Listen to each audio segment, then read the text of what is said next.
We're gonna be making red salsa and green salsa. Yum. Okay, so for the green salsa, what you need is 12 tomatillos that are already washed, 1 jalapeno that is already washed and the top is off, and half of a yellow onion.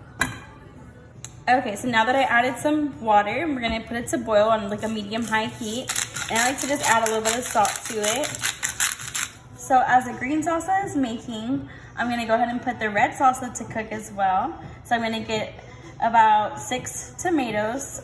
You can probably do more if you don't like it that spicy. And then get the other half of your onion and add it to there, and then also another jalapeno that's been washed and the top is off. And then add your water and cook it on the stove for about 15 minutes as well. Okay, so now that we're about to put it in the blender, we're gonna go ahead and add about a handful of cilantro that's already been washed as well. Once it starts blending, then we're gonna go ahead and add the seasoning. Okay, so I like to add a little bit of water from the tomatoes. So just about maybe like 2 spoons full.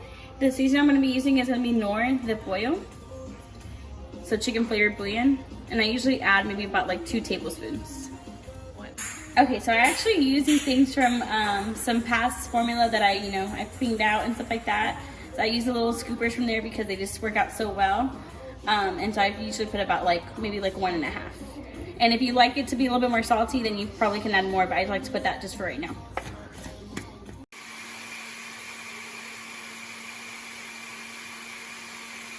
Okay, so we decided to add in 1 more jalapeno because it wasn't that spicy.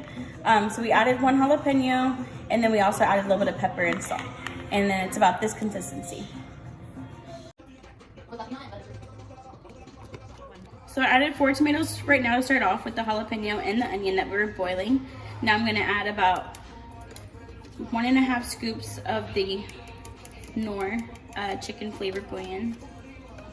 This was like the other half. Okay.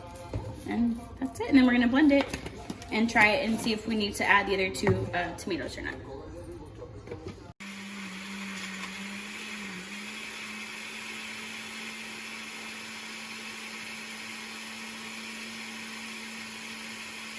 Okay, I also added a little bit of cilantro just to give it a little bit of a different flavor.